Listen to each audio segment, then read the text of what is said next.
when people say, how do you define success? I said, for me, real success is doing what you love and not having to do something else. Given the choice over playing music or being in music or teaching music, I'll choose that any day over anything else I know, because that's my passion.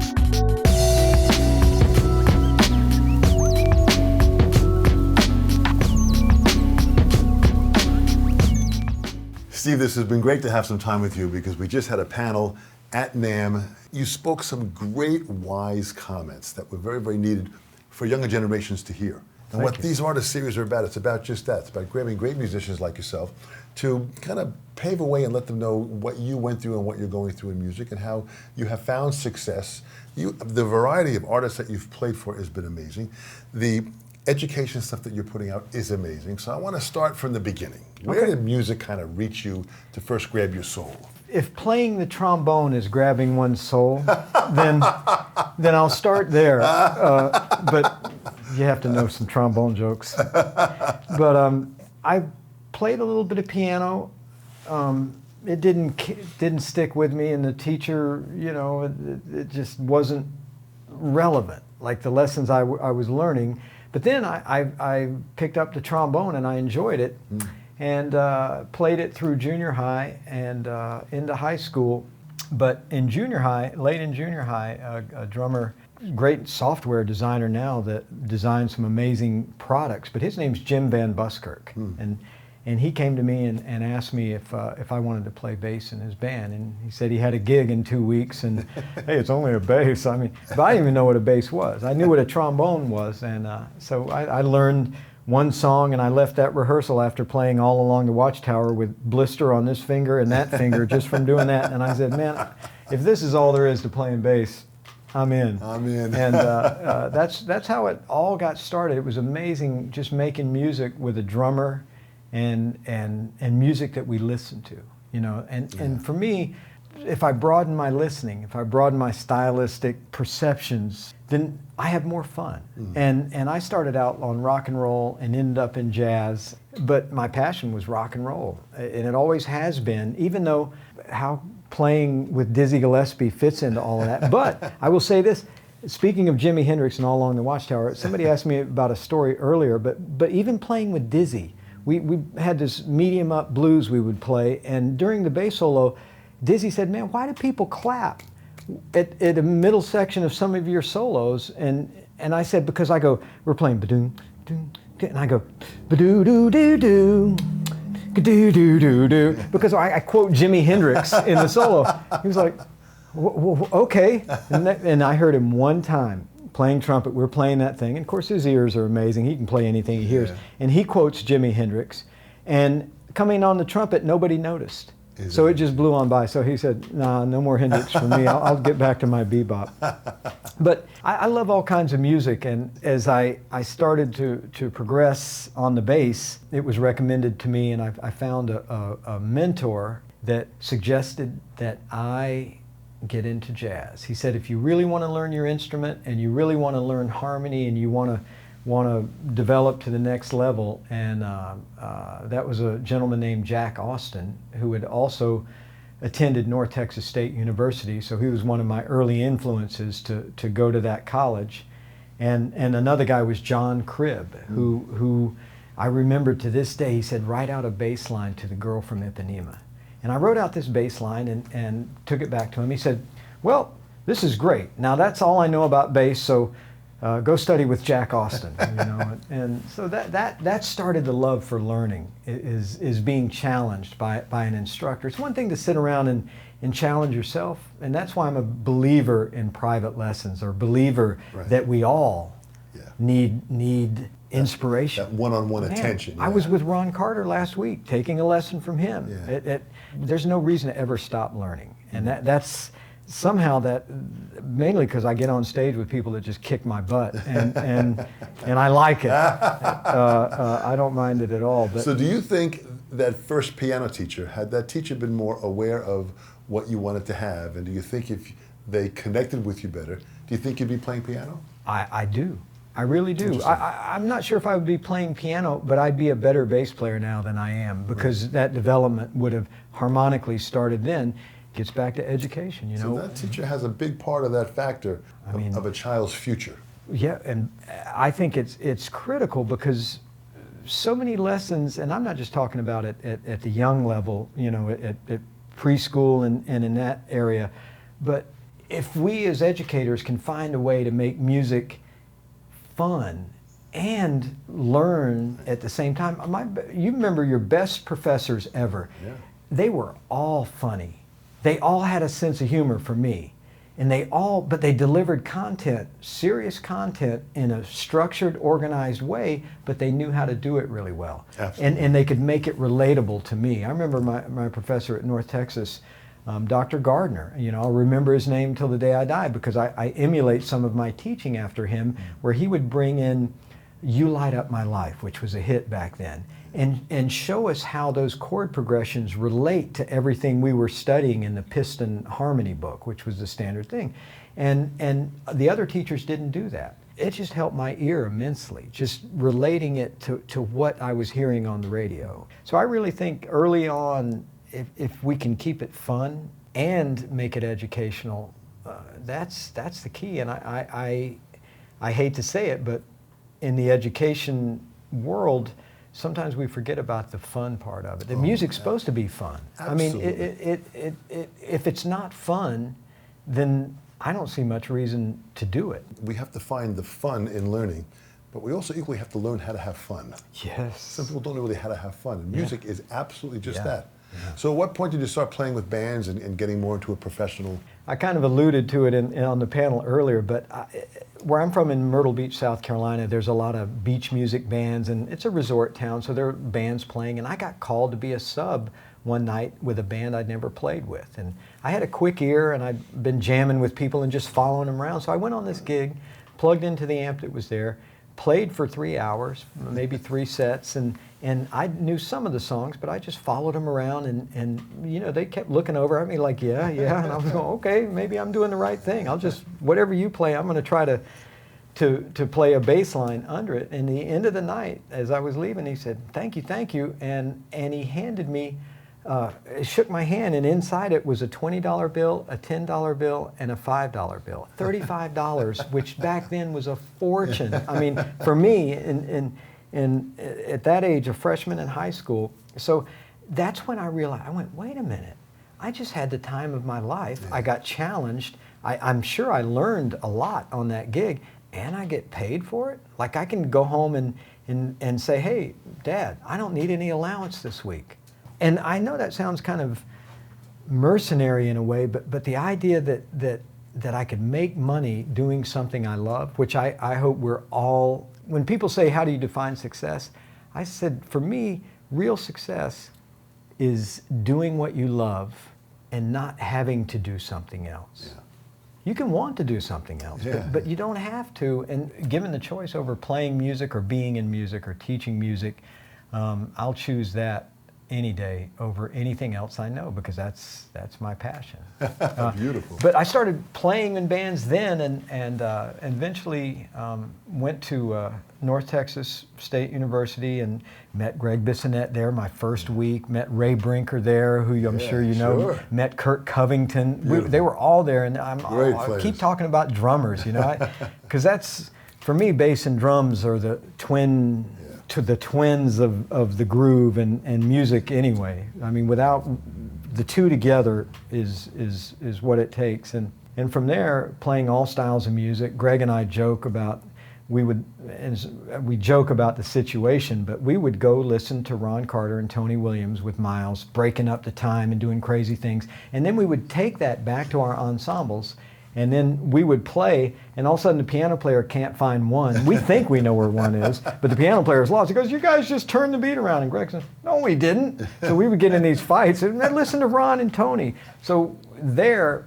I started to expand my rhythmic understanding, and ended up staying there for a couple more years, playing with Greg and a bunch of other people in Dallas, all kinds of gigs, from society big bands to filling in for rock bands, country bands, and I just love music. If it feels good and And sometimes even when it doesn't feel good, it's still more fun than anything else that I can think of to be getting paid to do. You know, maybe surfing, but. I hear you're a good surfer too, isn't it? Well, that was my aspiration until music came along. I would get up at 4 in the morning to go catch the earliest waves with my brother, who was a U.S. surfing champion, shortly after that. And that was where my passion was until I played All Along the Watchtower. And that changed it all for me. Did that through college, then transferred to University of Miami. And there is where I got baked in Latin music. And I got called to sub on this Latin big band, dance band at this thing, and I could read really well, I could play really well, and I went on that gig and I played the heck out of that book, I thought. I read the notes down, I never missed an ending or anything like that, I nailed it, and I'm feeling good, and at the end of the night, the guy, just like it happened earlier, he comes up to shake my hand, he says, "Thank you, Steve. We won't be needing you tomorrow night." I was like, what, did the gig get canceled? And I love this. He was honest with me. He said, you got the notes. He said, you're a really good musician. He said, but it doesn't feel right. And man, I was crushed. Yeah. And I went home and I thought, wow, so they're bringing in another bass player because I couldn't cut that gig. And I thought, this is one of those moments where I've got a choice to make. My first choice was like, well, heck with that style of music. I'm not from there, so why should I understand it? But I'm glad I went with choice 2, which was I got in my car, and back when we programmed the radio stations with these punch buttons, every radio station in my car was changed to a Latin music radio station. I said, I'm going to learn this stuff. I'm going to learn to play it. And slowly but sure, you know, I was embarrassed because the people that hired me were from Miami Sound Machine, and they were at college, and Bailey goes on a gig and gets fired the first night. I mean, it was the baggage I still probably carry around from various points in my life, but I learned the music. And this is a year and a half, 2 years later, I had gotten a gig with Paquito de Rivera, which was my first major gig out of college. I mean, literally graduation, or almost graduation, and then go on the road with Paquito with Ignacio Berroa playing drums, fantastic. And Daniel Ponce and Michelle Camilo on piano. And I was like, wow, I got this gig. I earned this gig. So the punchline to all of this is within 6 or 8 months, we're playing a concert in Miami. And guess who our opening band was? The band you had played with. The band that fired me. And the guy, the leader, he sees me up there on stage and he recognizes me in 2 years. I mean, you know how we forget when things go, I mean, we remember when things go really bad. So he immediately remembered me because there's the bass player that can't play Latin music with Paquito de Rivera. Once again, I had a choice. When I saw him coming, my first impulse was to go, nah, nah, nah, nah, nah, look at me. And now you're the opening act and I am the guy. But I didn't take that route. I went up to him and he walked up and I said, I want to thank you. You know, if it weren't for you, I wouldn't be up there. Because if you'd come to me that night and said, hey man, everything's cool, you know, you're good, but you know, we're just gonna go with somebody else tomorrow night just because he's available and whatever. If you weren't straight up with me and said, man, you just didn't feel right, I said I would have gone home feeling bad, but I wouldn't have changed every station I had to Latin music. I wouldn't have been humiliated to the point where I was deciding whether I was gonna learn or not. And he was shocked. He said, you're thanking me for, and he wouldn't quite say the word firing you. I said, firing me, thank you. Because that was a big pivotal moment. Because from that gig led to playing with Dizzy Gillespie. Beautiful. And that led to everything else that happened. So I can go back to just being fired on that one gig changed my career in the most positive way. Or I could have taken path A and it could have stopped my career. How fantastic. What is so great is how humble you are, even as you tell that story. And humility is an absolutely important quality. What qualities do you think young players should have, personality-wise, to prepare them for playing music? I tell people, if you can get to the point in your life where you really believe that you can learn something from anybody you meet, anybody. I'm convinced I can learn something from them. Yeah. Whether sometimes learning, people think that that's all positives, but it's not, man. There are people I've learned so much from by watching their mistakes, by seeing the tribulations they went through and trying to learn from that so I don't have to go through the same things. Just like me telling that story might make somebody go change their radio stations before they get fired. You know what I mean? So I really am convinced that if we can develop that perception that no matter who I meet, I could learn something from them. Because it doesn't matter who I meet, there's many things that anybody I meet is better at than I am. Yeah. Doesn't mean it has to be music I have to learn something about, but it's just that mentality. So I try to instill in students to if you don't like the music that you're playing, figure out why you don't like it until you do like it. Yeah. And if you still don't like it, keep digging, because it's all the same 12 notes and it's the same 12 rhythms played with different intent is the way I look at it. But the other thing, I mean, more nuts and bolts, being well-rounded stylistically has been the key to me staying content, of being able to go from reading a jingle or playing in a string section on double bass, and then you know, back in the late 80s in LA, I got in with a few producers where I was, I'll deny this, but that I was ghosting on a lot of metal records, replacing young bands who didn't have much experience in the studio, replacing their bass parts. There were a couple drummers and bass players before Pro Tools and digital editing became, you could fix anything with that. They actually brought us in to learn the songs and do that. So I love that was exciting. And the money was good. And all I had to do was sign a non-disclosure agreement that I'd never admit that I've ever done this. And I'm not admitting that I've ever done it, but there's a good possibility that some of the bass lines you heard might not have been who you think it was. They'll be in my memoirs, published posthumously. But that's great experience that you had, that you were put in different situations, but you were prepared. You knew your instrument well enough gotta to be able be to go prepared. in there. Yeah, and that the preparation, a lot of people jump in the deep end before they really learn to swim. And I don't mean whatever strokes you got to do, but jumping in the deep end, and this sounds kind of weird, but you got to know how not to drown. And if that means swimming well, if it means treading water, it means holding your breath. Everybody thinks, I need to learn to swim. No, you need to learn how not to drown. There's a distinction there. A lot of swimmers drown, but somebody who knows how not to drown rarely drowns. They might not even be a great swimmer. You know what I mean? Absolutely. So I think there's a good metaphor or analogy with the music business there. So many people are poised to be a success with their tools. They never learn how to deal with failure. Man, I could tell some stories about where failure has been the impetus for success over and over again. You know, disappointments or not getting that gig inspired me to learn more. And then, you know, I'm an avid tennis player, and I read this quote from Andre Agassi, which just made it. He says, "I learn more from my losses than I do from my wins." And I try to keep that in mind with students. But you got to have the skills. You know, and Andre Agassi has every skill, but he's going to become a better tennis player. The skills aren't going to get a lot better, but this will get better. Yeah.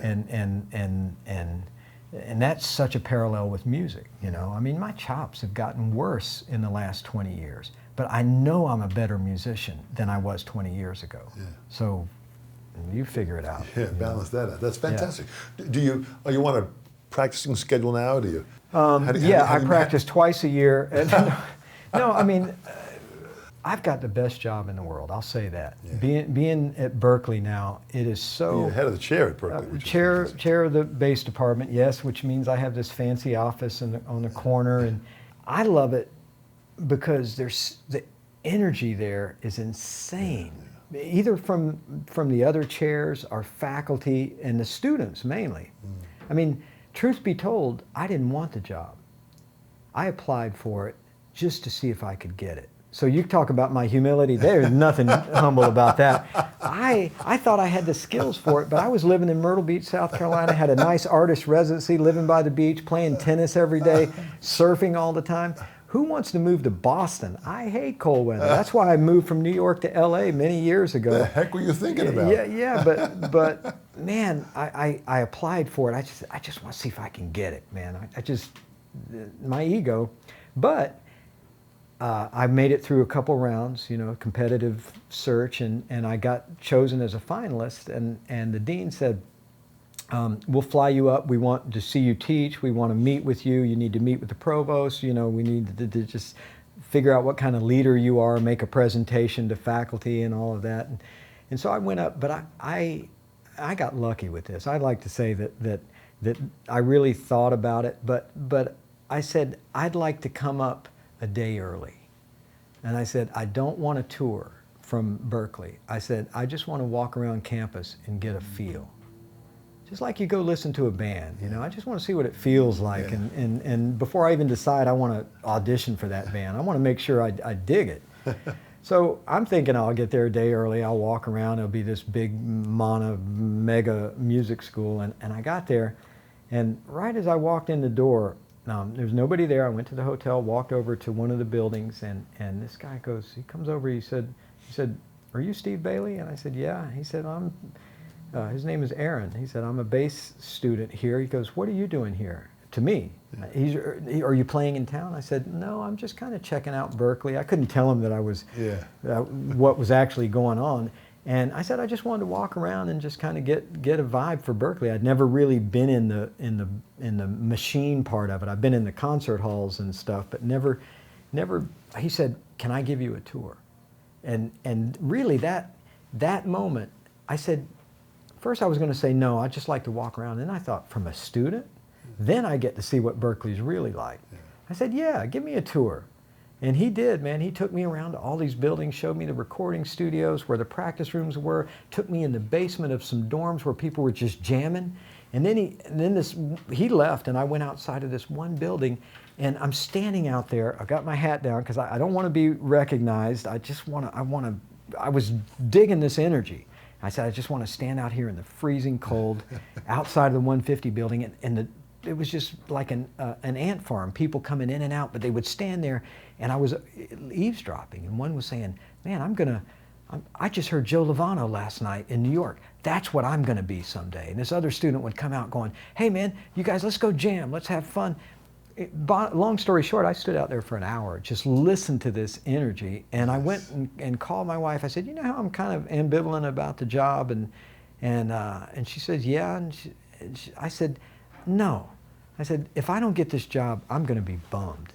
And sure enough, everything worked out, and I got the job. So, long way to get back to practicing. Yeah. My job is so amazing and flexible in ways that they want me to be who I am, not be an administrator who sits at a desk all the time, which there is some of that involved. But I've got a great staff, an assistant chair, and they wanted me to be me, which is a musician. I'm a bass player first, so I get to play all the time. And with our new chairs coming in, Sean Jones and Omar Hakim, and man, it's beautiful. I mean, the drum department is like some of Rod Morgenstein is on the Tony Thunder Smith, Casey Sherrill. Yes. I mean, like Kenwood Denard. Monsters. I mean, and it just goes on and on. So who wouldn't be happy as a bass player around all of that? Yeah. So I do practice. I'm just not in a regiment because my schedule changes. Some days I might not touch a bass for a couple of days, but then next thing you know, I've got 4 hours and I've got a recording situation set up in my office and working on stuff. But I believe in deliberate practice. Sitting around noodling is cool. It's kind of like hitting tennis balls against a wall. It's good to develop things, but I like to, for me, I would prefer my students practice deliberately. Like, I'm going to study this piece of music with specific goals and specific methods, which we get back to our instructor. What did he tell you? Doesn't mean that's the way you're going to do it. I believe there's a lot of ways to get from point A to point B, but you need to have that trust. And then if it doesn't work, figure it out. But I think objectives, like if I'm practicing this scale in thirds, why?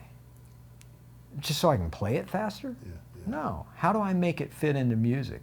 I got one exercise I love to do with students, and we teach them a scale, you know, and they go do do do do do do do do do do do do do do. Okay, and some people will let that go, and I'm like, okay, you got the notes, but it doesn't feel good. I mean, why shouldn't it? I think if we made scales focused on them feeling good, being in time and solid. So I'd rather hear you go boom dee doom da do do do do dun dun dun dun da da da da dun da da da da dun da da da da da da, and just have fun with it. And that's the way I teach scales. And all of a sudden they're going like, everybody's doing this, and I go, you're playing scales. So the deliberate reason to learn scales is to apply to music, not. Or learn the fingerboard in our case, but it's not just to just get the it faster. Of just yeah. So what do you see with students? Do you see, what good things do you see that students are doing now, and what things do you see that they're not doing that well? Man. Let me start with the not so well, because there is a solution at the end of it, I think. And it's not the students' fault. If anything, I blame us for either letting it or fostering whatever's going on. But one thing that's disturbing to me is, and one of the best things, teaching tools, is YouTube. But one of the most disturbing things is YouTube. I told a story earlier about getting Chick Corea's 500, or Chick Corea's Light as a Feather album. Yeah. Remember when we used to study albums? Yeah. And we would study tracks, and we'd listen to them over and over and pick up the needle. And then guess what the next song we listened to was whatever was on that album by Chick Corea, Stanley Clarke, and Airto, and we studied that moment. We studied the album. I know every song on that album. I know every song on Abbey Road because I studied it. That doesn't happen on YouTube anymore. And there's one big reason. The student, I said, go listen to the original 500 Miles High, and they'll dial up Chick Corea 500 Miles High. And I always tell students, if you're going to listen to it more than 3 times, buy it. But 2 is educational, 3 is theft. and so they'll listen to it, and the next thing they're looking over suggested videos. Okay, here's another version of 500 Miles High. Here's a big band version of 5. And pretty soon, the student has taken his eye off the real objectives. We want him to listen to Chick's 500 Miles High and the interplay between Stanley Clarke and Chick at the end of Stanley's solo, which still blows my mind, the way they harmonically move things around. But this guy comes in with like a vocal version going, well, I was checking this out. And I go, no, let's go back and study their intent. Let's study the whole album. And I think that's missing, and I think it's as good a musicians as I think we're turning out. In some ways, they're broader and shallower at the same time. So they're not going into deep enough to the music. No. Interesting. And we're letting them get away with it. Interesting. And because that's our job, is to guide them on this journey. And I think in some cases in most cases it's on us, the educators, to if we let that happen. So the other thing is I'll give you an example. An amazing student from Nigeria shows up at Berklee. I mean, John Patitucci heard him. He says, man, he's got the best hands of anybody I've heard at that age. The best hands. I mean, he just plays so beautifully, plays piano amazing, plays drums amazing, but bass, electric and upright, amazing.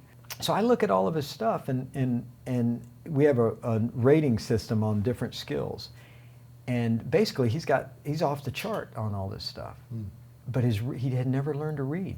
He learned all of the stuff. Now, this is a guy who did it the right way. He learned from YouTube, but he focused on Chick Corea, like the electric band and all of that. So that was inculcated into him, but he couldn't read. So he says, I want to take lessons from you, Steve. And I'd been playing some solo bass arrangements and all this stuff, and I think he had in his mind that that's what we would work on. And I look at a student like that, I go, man, you've got skills, mad skills. You need balance. Yeah. Because Chick Corea is going to never hear you really play when he puts a chart in front of you and says, let's do that, and you get lost before 16 bars. He'll never hear how good you are. Right. He'll hear you struggle reading. So all we did for the whole semester, he kept going, man, I really want to, no, we're reading. My goal is to balance you out. Yeah. And I think often in education that we'll often let the student steer the direction. And I believe in some of that. But I also know that the experience that we have as educators, no student is going to be able to convince me that they may know better about a realistic perspective of their playing than I do. I know I do. Absolutely. What they want and what they need. Yes. Two different things. What they think they need. Yeah. And they really don't. You don't need a solo bass arrangement. You need to learn how to read. Yeah. In the punchline of that story is I produced a video for him through Berklee's network there of him playing an original song, playing drums, piano, and bass on all of it with the 4 screens of him playing everything. And it was so amazing. And I sent the link to Chick. and the song was called Chooks, which is his name, and it was called Chooks for Chick, because everything was about Chick. I mean, he'd listened to so much Chick, and Stanley played like that on the and he was playing like Lenny White on the drums. And I sent it to Chick, and sure enough, man, I got an email back, go, this guy's amazing. And I said, now, and he signed it, Chick for Chooks. So he's on his radar now. Yeah. And I tell him, I said, man, you better get your reading together, because that moment's going to come. May not be with Chick, who knows, but you move to LA and the word gets out that you can't read. It doesn't matter how great you are at anything else. If you're not a good reader, you're going to flounder, or you're going to miss a lot of opportunities that otherwise you could have revenue streams coming from. Right. Hopefully he got the message. But well, I think he did, because I mean, how you deliver it is just so clear, and you really deliver it for the best for the student. You're really concerned about the compassion that you have for these students is fantastic. Well, maybe it's compassion, maybe it's empathy, maybe it's back to my ego. If my students do, you know how good it feels when one of your students is kicking butt and he gets a great gig. Absolutely. It's a high. It's a high. Yeah, it's a high, and it's like, man, I had a piece of that. I should get a commission, but I'm not going to mention it because none of my teachers ever mentioned a commission. But I joke about that. But I love to see them succeed, because it means I succeeded. Yeah. And that sounds selfish and whatever it is, but if my students aren't out there doing something great, chances are I'm not teaching great. Not every student. Right. Not every student wants it bad enough. Not every student is hungry enough. But the hungry ones, I got all the time in the world for that. So now you have these students that have this great ability. Where does the business side come in? How do we get them to fine-tune their business skills so they can network and market and get the word out? It is so critical. To me, there's the millennial musician, and that supersedes the generation that I and you came from, where back in the 70s and 80s, if you were a really good player, you were going to work. Number one, there were more gigs. Number two, the communication channels were very narrow. They heard you play, somebody dug the way you played, they asked you to audition, or they just hired you. That's what happened with me with Dizzy. You got to understand technology, and you got to understand business. Doesn't mean you got to be a lawyer. That's what lawyers are for, but you need to know enough to know when you need a lawyer. Right. And you need to be able to look at a contract and look at these pertinent points. You need to and be able to go, okay, I'm getting 10%. Is that good or bad? Yeah. I mean, you should know that, depending on if it's a book deal or if it's a record deal or whatever it is. You should have enough business savvy to say, that sucks. I need to talk to a lawyer. Or, well, the standard rate is 7% and they're offering me 14. That's good. I'm still going to talk to a lawyer because it means I could get 20. So I think it's really important. I wrote a class once called, well, I wanted to call it Reality Check, but it was called Careers in Music, and it was divided into 3 categories. One was technology. You need to be able to self-produce, which means you can create a revenue stream now, as you heard Greg talking about earlier. Absolutely. Of using social media to get sessions and deliver back to the producer or the artist or whoever viable tracks. Right. So you need a technological background, and you Embrace need to know the technology. difference between, sample rates and all of that to be able to deliver it back. You need a good function in business. And of course you need the musical skills. But I think if I would add one more chapter to that, I would spend 4 weeks talking about communication skills. Students, I won't even say students, I say adults. Sometimes when I see their writing, like I wouldn't hire them. I mean, that sounds kind of crazy, but if you can't formulate your ideas and convince me it's coming from you and it's your thoughts, then I can't take it that seriously. And that's something that students overlook. They don't realize, students they leave college, they don't know how to create an invoice for their services. That's critical. If you can't create an invoice on Word and make it look professional, so that first time you get that call or you do it over the line, you don't send them a Word document that they can send them a PDF. If you don't know the difference between those, one they can change to suit themselves, and the other one they can't. But I think those skills are missing in general, and I think there are easy solutions for that, and some colleges have adopted them. I want to call it everything that I didn't learn in college that I wish somebody showed me. The whole idea of taxes, of how to, the whole idea that when you go on the road, you never give your laundry to the hotel because there goes your paycheck. You know what I mean? We've all done it once. When you're in Europe, well, this was the old days, you don't call your girlfriend and talk to her for an hour because there was 3 days' salary right there. I'm kind of joking, but there are so many little things that I wish somebody had shared with me in college. But this is the full picture that you're giving these students that allows them to be prepared for the future in the music business. Got to know the technology. You've got to have good communication skills, and you need to know enough about business to know when you need somebody to help you with your business. Absolutely fantastic. In closing, if we had to think about delivering information to the next generation to hear how they can prepare themselves for the music industry, what would you tell them? Oh boy. We have this conversation all the time because we like to think, anyway, that as a college we're on the cutting edge, and probably other schools are as well, but we have to evolve with the business and entrepreneurship. I mean, it's not a course. Yeah. That's what I tell people. Well, there should be a course in entrepreneurship, and I'm like, no. Entrepreneurship should be baked into the curriculum. I mean, it should be everywhere. Right. It's not just, did you take entrepreneurship? Well, yeah. Did you? No, I couldn't get in. So there's a difference between I go, no, entrepreneurship can be taught in songwriting. Entrepreneurship can be taught in private lessons. How to start thinking of yourself as your own company. That's really all it is to me. Absolutely. It is like you identify a need and you figure out a way to fulfill it.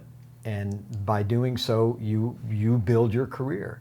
And so I think we can instill that at multiple levels. It's not a course, it's a way of thinking. And I was lucky early on in that I met people like Neil Steubenhouse out here in LA, who was a huge inspiration to me about finance, about being smart with money, about the fact that nobody is going to take care of you in the end, so you better start taking care of yourself and start thinking about these things.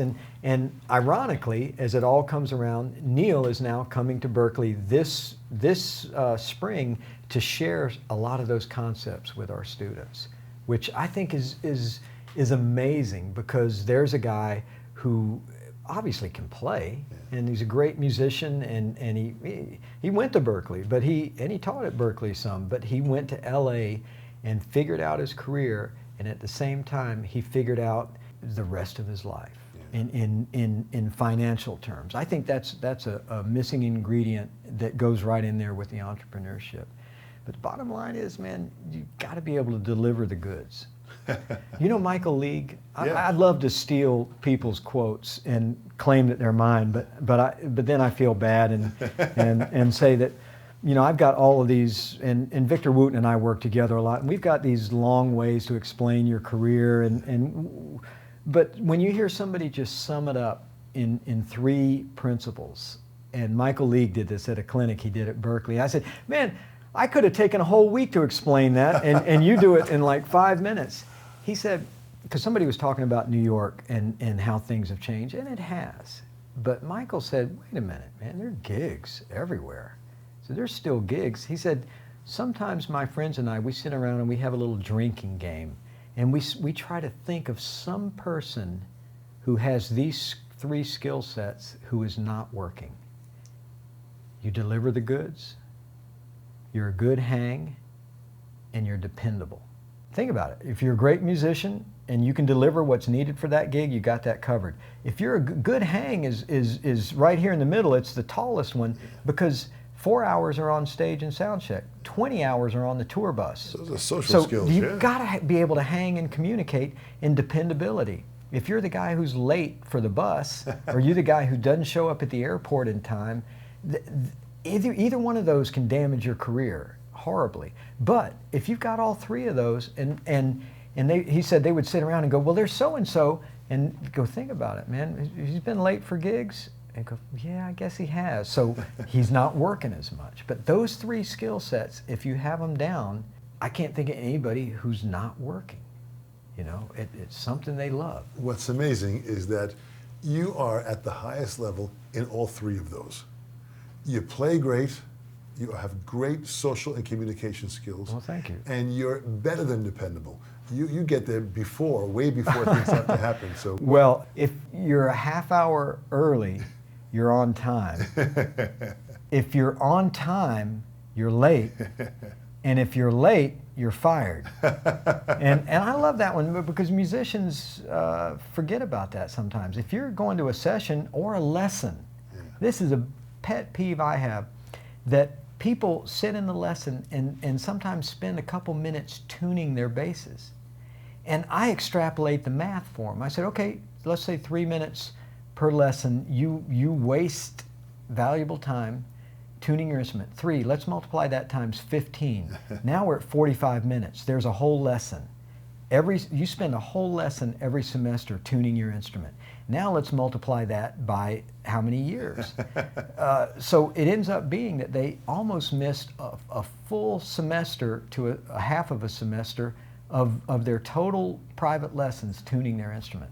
Get there early and tune your instrument. Walk in there ready to play. Absolutely. Walk in there with the chord so you can just plug it in and start learning, you know. And there's all these little things. Life is built on doing a lot of little things well. You can do one thing great, but if you leave out the detail on the little things, and I'll steal another one from my brother Victor Wooten, who stole it from somebody else, but he talks about winning the day. He said, and this gets back to a sports story, you can Google it, and Victor will explain it better, but the reality is, people walk away from some of our sessions, and the thing they remember, man, he just told us to make our bed.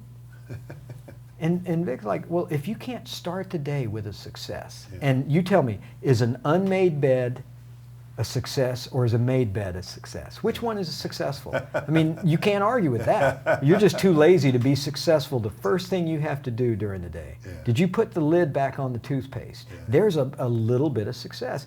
Success, your habits. So if you make it a habit of making, and I've just learned this since I was 38 and 39 years old, if I make my bed every morning, I've started the day winning. I've started the day winning, so I can just build on that. That's a habit. Winning is a habit. Absolutely. And the other thing is our habits are what defines our success and failure. The same things. If our habits are good and positive, chances are we're going to be successful. we can have habits that are negative, always down on everybody, blaming everything on everybody. Even when things go good, you find the negativity in positive things and don't find any positive and negative things. That becomes a habit, and that pervades our whole And habits world. become your character, and your character becomes your destiny. That's kind of where it all lays See, out. I could talk for 10 minutes and you just sum it up in like 3 phrases. Steve, this is fantastic to have time with you. On behalf of the sessions, you really are someone very special in this industry. Well, thank you. You are a light that absolutely is clear, laser-like, that is guiding people to a much higher spiritual place and a musical place. Well, it takes one to know one. For Just that, remember that. Thank you so much. Good. Thanks. Thank you. Thanks.